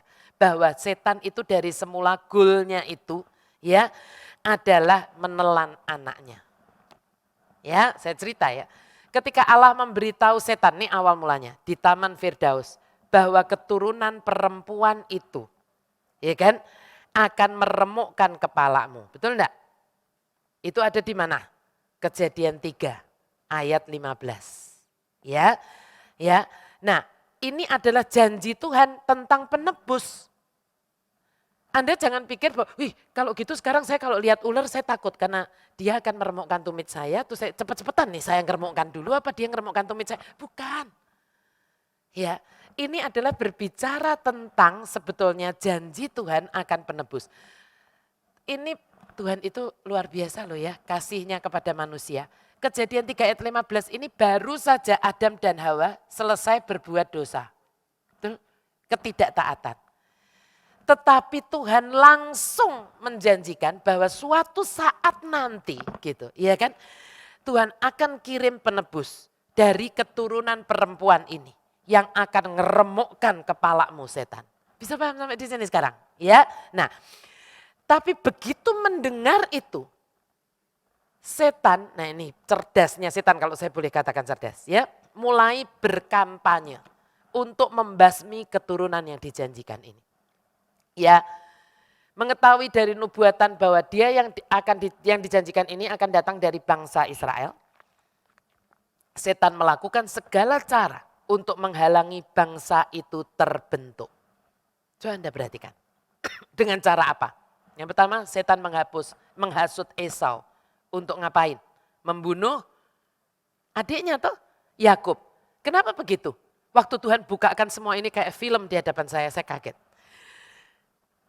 Esau dihasut sama setan untuk membunuh Yakub dengan apapun alasannya, karena ketrikian Yakub dan sebagainya. Tetapi sebetulnya itu adalah triknya setan, itu adalah hasutan setan. Karena Yakub itu akan menjadi bapak 12 suku Israel. Tapi karena hal ini gagal, maka setan berhenti? Tidak. Setan menghasut Fir'aun untuk mengeluarkan perintah agar membunuh semua bayi laki-laki Yahudi di Mesir. Tuh, seandainya Yakub dan Musa tidak bertahan hidup karena campur tangan Tuhan, Allah, ya, Israel tidak pernah akan ada. Betul? Ya, tapi setan tidak berhenti. Dalam sejarah Israel setan sempat hampir sukses. Penebus yang dijanjikan itu kan lewat keturunan siapa? Daud kan? Ya, lewat keturunan Daud. Setelah Raja Yosafat ini keturunan Daud wafat. Raja Yosafat wafat, terjadi serangkaian intrik. Nanti Anda baca di Tawarikh ya. Serangkaian intrik pembunuhan terjadi di dalam keturunan Daud ini. Sampai-sampai hampir keturunan Daud itu punah semuanya. Kecuali ada satu raja, Raja Ahazia dan keluarganya. Tapi Ahazia juga dibunuh kan? Akhirnya kan gitu. Nah, makanya jangan tidak suka baca perjanjian lama ya. Lalu ibu surinya merebut mahkota dan membunuh semua anaknya Ahazia. Ya, dan ibu suri ini berpikir bahwa dia mengakhiri keturunan raja. Tapi ada satu orang, istri dari imam besar. Ya kan, istri dari imam besarnya berhasil menyelamatkan anak bungsu dari Raja Ahazia. Ada yang ingat namanya siapa? Yoas, ya kan? Yoas. Nah, pada anak kecil ini waktu itu kecil tapi langsung dimahkotai. Ya kan? Nah, anak laki-laki satu-satunya yang bertahan hidup dari keturunan Israel. Dan akhirnya berdiamlah keturunan yang dijanjikan itu sampai gini, ya kan? Melanjutkan rencana Allah tentang penebusan umatnya. Nanti yang belum pernah baca 2 Tawarikh 22. Itu seru, 2 Tawarikh 22. Ya, di ayat 10 sampai 12 itu bercerita tentang ini. Nah, trik setan terhambat. Dan tetap ada keturunannya, ya. Namun dia tidak kapok. Setan menghasut siapa? Setan menghasut Haman, keturunan Amalek. Musuh bebuyutannya bangsa Yahudi. Untuk merencanakan pembunuhan, pembinasaan seluruh ras Yahudi. Namun Allah bukanlah manusia yang kalah terhadap trik busuk setan. Maka Allah membangkitkan Esther for such a time as this. Betul ya? Untuk apa? For such a time as this. Untuk mengekspos rencana jahat Haman. Ya, sehingga selamatlah seluruh keturunan yang dijanjikan tersebut. Nanti baca untuk persiapan Purim kita, baca kitab Esther dari 1 sampai 4 khususnya pasal 4 itu tentang Purim ya. Pasal 4 ayat 14 ya, bagaimana Esther maju menghadap raja. Terus akhirnya terus sampai ketika anak yang dijanjikan itu lahir. Yesus lahir di dunia ini. Kebencian di hati setan itu semakin memuncak. Dia menanamkan apa? Ketakutan dan kebencian di dalam hati siapa? Raja Herodes, ya kan? Yang tamak dan haus kekuasaan, yang akhirnya memerintahkan supaya semua bayi laki-laki di Bethlehem dibunuh. Ya, dia mengira lewat pembantaian itu keturunan yang dijanjikan juga akan ikut terbunuh. Ada di Matius 2 ayat 16. Namun tangan Allah yang berdaulat ikut campur dan mengarahkan Yusuf untuk membawa lari seluruh keluarganya, termasuk istrinya Maria dan anaknya Yesus. Selamatlah nyawa Yesus. Gigit jari lagi setan. Tapi setan tidak pernah habis bencinya terhadap penebus ini. Ya, segera setelah Yesus dibaptis, setan mengkonfrontasi dia di padang gurun. Betul? Dengan 3 pencobaan yang tadi saya sudah sebutkan. Namun Yesus menjadikan musuhnya ini tidak berdaya dengan pedang roh, yaitu firman Tuhan. Ya, setelah kegagalannya ini, iblis tidak pergi. Kan iblis bilang, aku pergi untuk menunggu saat yang tepat. Kan begitu tuh aja terhadap putranya Allah loh, ya. Menurut saya iblis melakukan 2 upaya untuk membunuh Yesus. Yang pertama lewat tangan orang lain dua-duanya. Tapi yang pertama dia berusaha memaksa orang Nazaret melempar Yesus dari puncak bukit. Nanti lihat di Lukas 4 ayat 29. Ya, lalu ia kobarkan api kebencian di dalam hati ahli Taurat dan orang Farisi sampai mereka berusaha melempari Yesus dengan batu. Namun secara ajaib karena memang belum waktunya Tuhan, Yesus terluput dari celah. Ya, dari celaka itu. Ya, Yohanes 8 ayat 59. Tapi akhirnya pada Jumat sore pukul 3 setan menyaksikan sesuatu yang sudah lama dia tunggu-tunggu. Sang anak Allah, keturunan yang dijanjikan itu takluk pada kematian yang mengerikan dengan bercucuran darah di kayu salib. Ketika mayat Yesus yang rusak dengan luka-luka yang begitu parah di wajah dan sekujur tubuhnya. Mengerikan. Tubuhnya yang mengerikan itu diturunkan dari kayu salib, dibalur dengan rempah-rempah, dikafani, dan dimasukkan di dalam makam batu yang tertutup sesuai tradisi Israel. Setan mengira dirinya telah menang. Namun Allah telah punya rencana bahwa anak yang dijanjikan ini akan menyelamatkan dan memerintah bangsa-bangsa. Dan ini yang Anda semua dan saya harus selalu ingat dan jangan pernah ragu. Bahwa Allah tidak pernah mengubah rencananya dan tidak ada satu makhluk pun yang bisa menggagalkan rencananya. Karena pada hari ketiga Allah membangkitkan Yesus dari antara orang mati dan menggagalkan maksud setan. Beri kemuliaan buat Yesus Tuhan kita. Iya, tapi Bapak Ibu dan anak-anak, ada hal yang kita perlu pahami sungguh-sungguh. Dari cerita saya ini tadi, Anda bisa lihat, sepertinya itu kejadian manusia di dunia ini. Tapi sebetulnya Anda harus tahu mulai malam hari ini, jangan terlalu naif. Bahwa behind the scene-nya adalah siapa? Setan. Ngerti ya? Ngerti ya? Behind the scene-nya itu ada. Ya, makanya sejarah itu disebut history. His story. Ceritanya. Ya. Nah, bahwa walaupun setan itu, kita harus paham sungguh-sungguh. Walaupun setan itu sudah dikalahkan dan kuasanya sudah dihancurkan oleh Yesus 2000 tahun yang lalu. Tapi setan tidak pernah bisa menghilangkan benci dan dendamnya.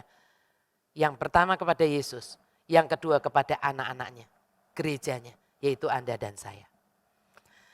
Baik anak-anak fisik kan, anak-anak fisiknya itu Israel. Dan anak-anak rohaninya, yaitu Israel rohani, yaitu Anda dan saya. Anda dan saya itu sasaran kebencian dan dendamnya setan. Anda harus ngerti ini. Ya. Nah, mari kita lihat dulu Wahyu 12 ayat 7 sampai 8 sekarang. Maka timbullah peperangan di surga. Mikael dan malaikat-malaikatnya berperang melawan naga itu dan naga itu dibantu oleh malaikat-malaikatnya. Tetapi mereka tidak dapat bertahan, mereka tidak mendapat tempat lagi di surga. Terus tempatnya di mana? Nah, hati-hati. Ayat-ayat ini menunjukkan bahwa walaupun mata jasmani kita ini, ya, mungkin tidak dapat melihat, tidak semua orang bisa melihat. Dan sepertinya tidak terjadi apa-apa di udara ini. Anda lihat kan tidak ada apa-apa di sini. Kecuali yang dibukakan matanya. Ya, tetapi saya mau kasih tahu Anda semua.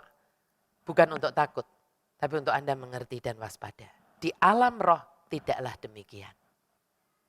Ya, sebelum setan didepak dari surga, sudah terjadi yang namanya peperangan besar di surga. Ya, dan ini bukan peperangan tunggal, saya bilang. Melainkan peperangan antara Mikael dengan malaikat-malaikatnya melawan setan dengan malaikat-malaikatnya sampai akhirnya setan didepak dari surga. Seperti tadi sudah saya coba gambarkan, setan ini persisten, kalau boleh dibilang bagusnya setan itu persisten. Kita seringkali kalah persisten dari setan, ngotot gitu ya. Semoga ini membuat Anda dan saya tidak terlalu naif bahwa setelah setan didepak dari surga, dia langsung plung masuk ke neraka. Siapa bilang? Ya, setelah didepak dari surga, dia jatuh ke bumi. Apakah, jangan terlalu naif bahwa setelah jatuh ke bumi lalu setan kapok sampai ke bumi. Karena udah didepak tuh Bu dari surga. Jadi kapok sampai ke bumi dia duduk manis. Never. Enggak pernah gitu Bu, Pak dan anak-anak. Bisa ngerti ya? Kebencian yang memuncak selalu menguasai diri setan. Makanya jangan suka, wah gua panas gitu. Enggak pernah, itu kayak setan. Setan tuh nggak pernah hilang gitu, bencinya, marahnya gitu ya kan. Dan para malaikatnya itu juga, konco-konconya setan tuh, mitra-mitranya setan tuh juga kebakar sama pemimpinnya ini ya. Sehingga bisa dipastikan bahwa di bumi pun setan akan terus memburu dan memerangi malaikat-malaikat Tuhan dan gerejanya. Ya, dan karena setan itu bukan tunggal, nah ini kita mulai mau belajar lebih dalam lagi supaya kita nggak selalu ngertinya cuman tuyul. Ya, setan kan punya hierarki, punya kerajaan. Artinya itulah ada jenjangnya, ya. Maka setan punya pasukan, ada pemimpinnya seperti itu. Dan dengan tugasnya masing-masing.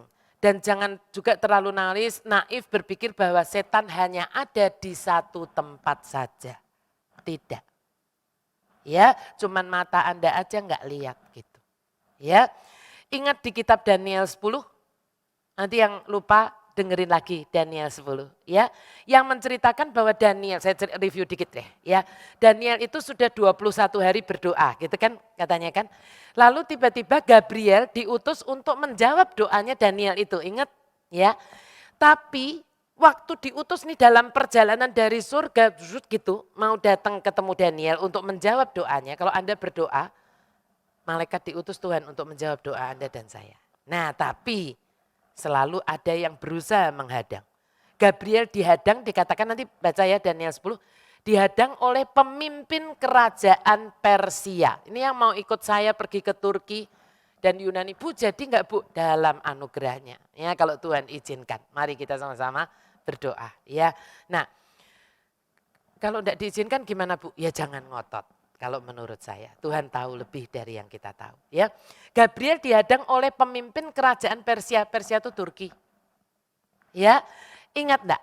Pemimpin kerajaan Persia ini pastinya bukan manusia. Kok Bu Glory tahu? Enggak ada manusia yang bisa powerful menghadang malaikat utusan Allah sekaliber Gabriel. Ada. Ini sampai Gabriel itu, kalau boleh dibilang, wah agak berat menghadapinya. Dihadang sama pemimpin kerajaan Persia ini. Lalu dibantu sama siapa? Masih ingat enggak? Hah? Mikael. Ya kan saya agak sedih nih kalau misalnya ngajar sampai panjang-panjang terus Anda diajarin yang baru, yang lama lupa gitu ya. Nah, oleh Mikael kan kayak begitu. Dihadang oleh Mikael, pemimpin kerajaan Persia itu menunjukkan bahwa setan telah mengorganisasikan loh. Bu, Pak, anak-anak, pasukan malaikatnya. Malaikat setan, ya malaikat setan, bukan malaikat yang baik, ya malaikat setan. Dia menugaskan seorang malaikat ke setiap benua. Di setiap benua ada penguasanya. Nah penguasa itu bukan orang, bukan. Ya, di setiap negara ya ada tuh. Penguasa kerajaan, penguasa negara itu ada. Presiden, raja, itu kan yang kelihatan. Tapi setan sudah mengorganisir. Kan dia juga punya hierarki di alam roh.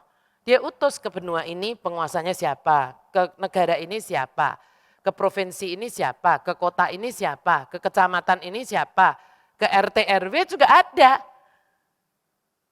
Semua. Ya mungkin yang RT RW itu yang tuyul-tuyul itu. Ya kan gitu. Yang mungkin bisa nemuin Anda mungkin itu tuyul-tuyul gitu ya. Nah ini gitu. Bisa ngerti ya sampai di sini ya sekarang ya. Adegan-adegan konflik antara Mikael, Gabriel dengan pasukannya, dengan iblis dan pasukannya itu ada di dalam Daniel 10. Maupun di dalam Wahyu 12. Ini memperlihatkan bahwa peperangan antara kekuatan baik, kekuatannya Tuhan gitu ya, melawan kekuatan jahat atau kekuatan setan itu masih terus berlangsung. Sampai detik ini. Ya, nanti saya akan bahas tentang peperangan melawan setan ini, tapi kita mau lanjut dulu ke ayat 12 sekarang ya nanti. Karena itu bersukacitalah hai surga, hai kamu sekalian yang diam di dalamnya, celakalah kamu hai bumi dan laut, karena iblis telah turun kepadamu dalam geramnya yang dahsyat. Karena ia tahu bahwa waktunya sudah singkat, ini yang jangan kita sampai naif. Saya mau jelaskan dengan baik-baik.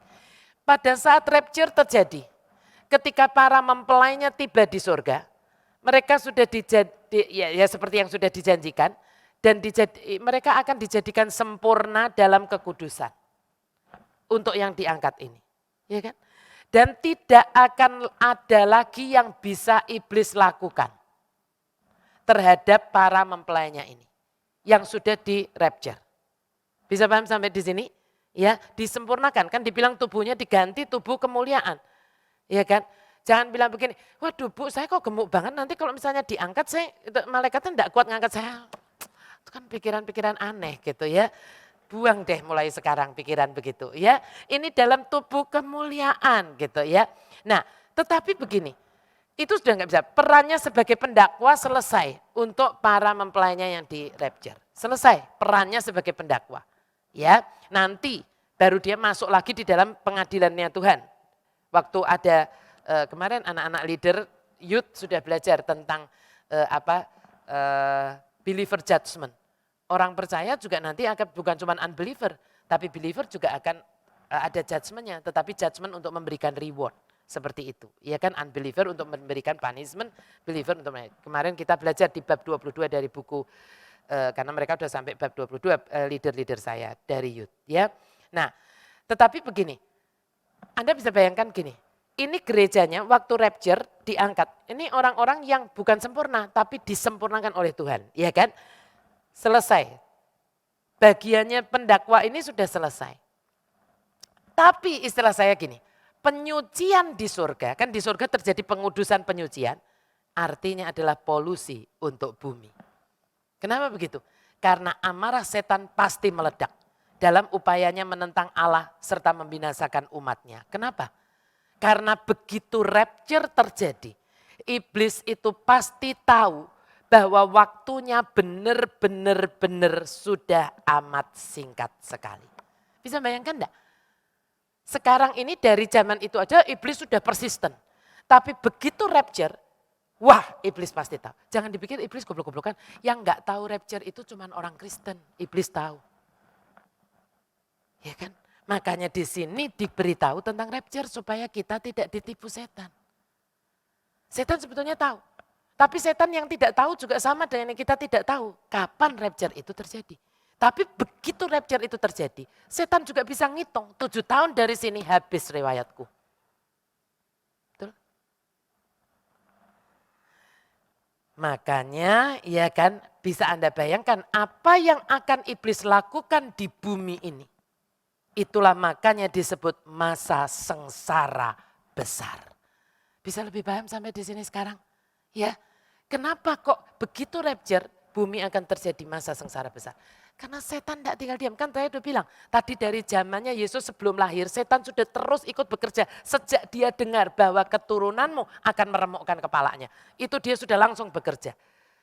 Sampai kapan? Terus tadi kan saya ceritakan tujuannya itu. Sampai dengan hari ini. Dan begitu nanti rapture, dia akan bilang, wah gue gak bisa main-main ini. Waktu gue cuma 7 tahun. Ya, Wahyu 12 memberi peringatan, celakalah kamu hai bumi dan laut, karena iblis telah turun kepadamu dalam geramnya yang dahsyat. Karena ia tahu waktunya sudah singkat. Yang ngomong bukan saya Pak, Bu, dan anak-anak. Nanti jangan ditwist lagi dengan bilang, Bu Glory nakut-nakutin. Saya enggak nakutin, saya cuma bacakan dan mengingatkan saja. Ya, nah kata yang dipakai untuk geram di sini, artinya adalah gairah atau emosi yang kuat. Ya, saya membayangkannya tuh seperti gini loh, iblis itu seperti hewan liar yang masih tadinya dikekang, dikandangin gitu ya istilahnya. Dan tiba-tiba lepas gitu. Dia sudah sangat marah banget sehingga akan mengerahkan segala tenaganya untuk pukulannya yang terakhir. Iblis tidak sendiri Bapak Ibu dan anak-anak. Dia punya pasukan yang sudah ditempatkan di mana-mana. Iya kan? Anda mungkin sempat dengar waktu ada beberapa influencer yang suka ngomong gitu ya, yang sampai disebut buzzer-buzzernya pemerintah, yang bilang ayo ini hati-hati karena ada, ini sudah di sel-selnya dari radikalisme ini sudah ditanam. Begitu ini tinggal boom gitu, di mana-mana di Indonesia akan wong. Sebenarnya pernah dengar kan? Sama. Setan juga sudah tanam sel-selnya. Dari mulai benua, negara, provinsi. Cuma sayangnya Anda enggak lihat aja. Saya dulu juga enggak lihat. Katanya saya waktu kecil punya karunia itu. Tapi semua keluarga takut karena saya suka ngomong begini, masih kecil banget. Akhirnya ya dalam kepercayaan yang orang tua saya dulu, saya ditutup. Enggak bisa lihat lagi. Tapi ketika saya sudah menjadi hamba Tuhan, ada seorang hamba Tuhan yang kaget waktu mendoakan saya.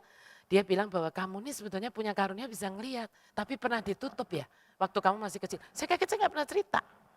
Cuman saya tahu. Dan hamba Tuhan ini bilang harusnya kamu dibuka supaya kamu bisa menolong banyak orang. Takut sebetulnya saya enggak mau. Saya bilang ini aduh nanti ngeri banget gak ya, saya bilang begitu. Ya kalau Tuhan yang minta dalam perkenanannya, kamu pasti bisa menghandle itu. Pertama kali dibuka, saya pergi ke Bali, saya minta pulang. Beneran Bu, Pak, anak-anak. Saya nggak ngomong bohong, tanya Pak Gana. Ya, karena waktu itu belum bisa menghandle. Sekarang sudah bisa. Ya, tapi enggak mau nakut-nakutin supaya Anda tidak takut. Sekarang ada enggak Bu Glory gitu, enggak usah tanya saya. Ya, oke. Nah, serangan setan terhadap umat Allah akan ditandai dengan penajisan bait suci ketiga nanti. Ya, ditempatkannya patung sang binatang itu, ya, dan pastinya penganiayaan habis-habisan terhadap orang Yahudi khususnya dan orang-orang lain yang tertinggal di 3,5 tahun terakhir, ya, masa sengsara. Bu, Pak, anak-anak baca sungguh kitab Wahyu, semuanya ada. Saya tuh bukan cerita dari ambil fiksi Bu, Pak, anak-anak, ya. Nanti kita lanjutin dulu. Dan ayat 13-15 dari Wahyu 12 menubuatkan tentang gelombang terakhir anti Yahudi yang akan menggulung dunia. Mari kita lihat ayat 12 dan 15-nya. Dan ketika naga itu sadar bahwa ia telah dilemparkan di atas bumi, ia memburu perempuan yang melahirkan anak laki-laki itu. Lalu ular itu, ya seringkali kan disebut naga, seringkali disebut ular ya. Menyemburkan dari mulutnya air sebesar sungai ke arah perempuan itu. Supaya ia dihanyutkan sungai itu. Iblis itu kan sangat membenci Israel. Karena dari perspektif biologis kan Kristus itu berasal dari bangsa ini toh. Ya bukan bangsa Cina, bukan bangsa orang bule, bukan ya. Setan masih berusaha membinasakan Israel untuk tidak memberikan tempat. Setan itu maunya Israel itu dilululantakkan sampai negaranya pun enggak bersisa. Tujuannya apa? Supaya nanti ketika Mesias datang untuk kedua kali enggak punya tempat gitu istilahnya. Enggak bisa menegakkan kerajaannya yang Tuhan janjikan. Ya. Nah, mungkin saya bayangkannya seperti seorang anak kecil yang ngerusak mainan temennya. Ketika dia tidak bisa punya mainan itu, temennya juga nggak boleh punya, gitu istilahnya, gitu. Ya, kalau gambarnya begitu. Nah, maka di Wahyu 12 ini dikatakan, ia akan menyemburkan dari mulutnya air sebesar sungai ke arah perempuan itu. Ke arah siapa berarti? Israel, ngerti ya sekarang tahu ya. Nah, ada orang yang menafsirkan bahwa akan terjadi banjir besar. secara harafiah maksudnya di Israel yang akan menyapu Israel. Yang akan seperti air bah. Tapi itu tidak sejalan dengan janjinya Tuhan dengan pelangi, ya kan? Tidak sejalan dong. Ya. Nah, ada juga yang menafsirkan bahwa ini upaya total setan menghapuskan bangsa Israel. Buat saya, apapun artinya air sebesar sungai itu, yang jelas nggak tahu, saya nggak mau berdebat. Tapi menurut saya akan ada upaya yang agresif, terorganisasi, masif untuk menyerang dan membinasakan bangsa Yahudi yang lebih sadis dan lebih mengerikan dibandingkan Holocaust. Holocaust itu kan juga pembinasaan satu ras sebetulnya kan. Bisa ngerti ya. Nah, dan ayat-ayat terakhir Wahyu 12 menyatakan seperti ini. Ayat 17. Maka marahlah naga itu kepada perempuan itu, lalu pergi memerangi keturunannya yang lain. Ini kan aneh. Yang menuruti hukum-hukum Allah dan memiliki kesaksian Yesus. Ini pastinya bukan mengacu kepada orang Yahudi pada umumnya. Yang nggak percaya Yesus. Melainkan mengacu kepada orang Yahudi yang percaya Yesus di masa tribulation. Nah, saya setuju dengan banyak penafsir dalam hal ini yang hampir semuanya itu sepakat. Ayat ini berbicara tentang mengacu kepada siapa? Ada yang bisa nebak enggak? 144.000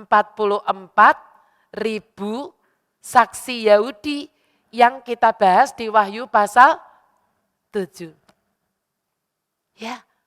Ya, makanya kalau mempelajari kitab Wahyu itu yang lengkap supaya nanti Kak, saya tuh nggak bisa berhenti loh kalau membaca kitab Wahyu. Bisa sampai nggak buka WA, nggak balas WA, nggak balas begitu. Karena iya bener ya ini kok kait mengait seperti itu. Gitu ya. Nah setan akan marah besar dengan mereka ini. Kenapa? Karena mereka kan 144.000 orang Yahudi ini sudah Yahudi. Ya kan? Tapi ditambah lagi menyatakan kesetiaannya kepada Tuhan Yesus. Dan membawa, kan saya bilang waktu Wahyu 7. Membawa sekian banyak orang juga nantinya bertobat di masa tribulation. Tapi yang belum dengerin nanti dengerin. Ya yang tentang the 144,000. Nah ada judulnya itu ya. Nah tapi sekali lagi Allah adalah Allah yang setia kepada covenant-nya. Dan terhadap umat pilihannya. Ya, mari kita lihat ayat 14 dan 16. Keren.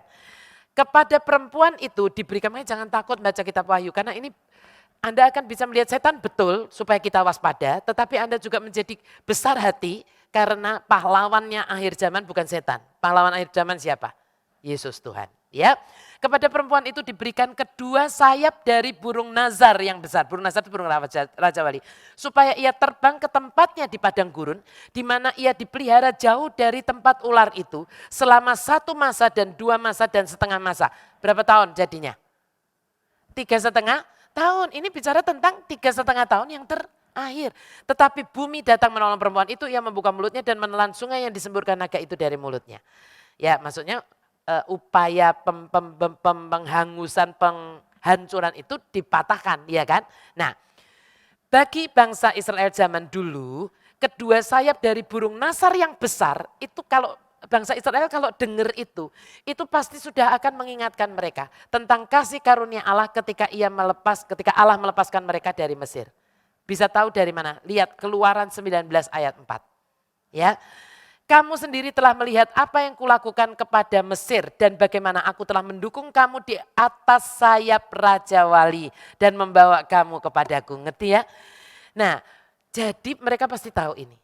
Wahyu 12 menjadikan jelas bahwa suatu hari kelak Israel akan dipindahkan oleh Tuhan sendiri ke semacam tempat perlindungan khusus di padang gurun. Saya bisa bahagia sekali nih. Sebagian besar orang mengacu kepada, ada yang bisa nebak? Yang sudah pernah pergi sama saya, masa enggak bisa nebak? Siapa? Betul sekali, Petra. Ya, Petra, sebuah kota zaman dahulu yang terukir di dalam tebing. Yang terlindung di sebelah tenggara Laut Mati. Ya, dan ayat 14 tadi juga mengindikasikan bahwa bangsa Yahudi akan mengalami pemenuhan kebutuhannya gimana Bu, nanti tak tunjukin Petra nanti ya. Mereka secara supranatural menurut saya akan dipenuhi kebutuhannya. Seperti waktu Tuhan memenuhi kebutuhan Elia di sungai Kerit, kirim burung gagak. Betul? Atau di padang gurun Sinai dengan didatangkan mana. Semuanya mungkin, nothing is impossible with God. Ngerti ya? Apapun yang Allah pakai, yakinlah gitu ya. Nah, Dia akan memelihara sisa-sisa umatnya yang percaya kepadanya di masa tribulasi. Karena Allah adalah Allah yang setia kepada perjanjiannya. Beri kemuliaan buat Yesus Tuhan kita. Terakhir saya mau menunjukkan satu klip tentang Petra. Supaya Anda yang belum pernah pergi bisa membayangkan. Yang sudah pernah pergi, puji Tuhan, bersukacitalah, kita waktu itu pernah ke sana ya. Coba kita lihat ya. Nah, ini foto kita waktu itu ya. Kita pergi lagi next fotonya. Nah, ini yang kita foto di yang seperti istana itu. Kalaupun dibesarkan pun Anda yang nggak ikut pasti nggak bisa notice saya yang mana, karena saya pakai jilbab di situ. Iya kan? Karena angin seperti itu. Ya kayaknya fotonya cuma 2 ya atau 3, saya nggak ngerti ya. Beri kemuliaan buat Yesus Tuhan kita. Kami sungguh bersuka cita malam hari ini Tuhan. Karena kami tahu nama-Mu di atas segalanya. Nama Yesus di atas segalanya. Dan kami tahu sekarang, kami bersyukur karena kami punya Tuhan yang namanya begitu ditakuti oleh setan. Dan kepada nama Yesus inilah kami mau bow down Tuhan. Kami mau Tuhan menyembah Engkau. Kami mau memberi Engkau tempat yang utama dan pertama di dalam tahta hati kami yang tak tergantikan oleh siapapun. Hamba sungguh berdoa malam hari ini Tuhan, ada sesuatu breakthrough yang keluar dalam hidup kami. Bahwa kami tidak salah memiliki Yesus sebagai Tuhan, sebagai pembela kami yang sekaligus adalah hakim yang akan menghakimi kami nanti di hari akhir kami. Tetapi kami juga bersyukur Tuhan karena nama Yesus itu ditakuti oleh setan dan konco-konconya. Dan biar kami terus bawa nama itu di dalam hidup kami.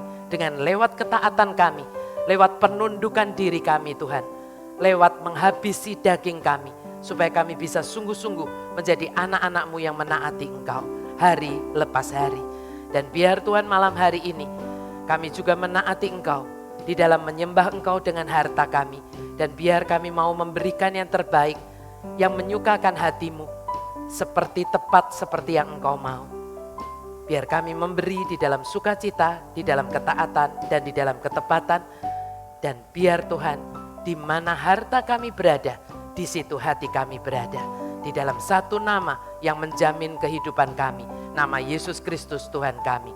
Mari semua yang dengan sukacita mau memberikan persembahan malam hari ini, mari katakan dengan kuat, amin. Demi nama Bapa, Putra, dan Roh Kudus, amin.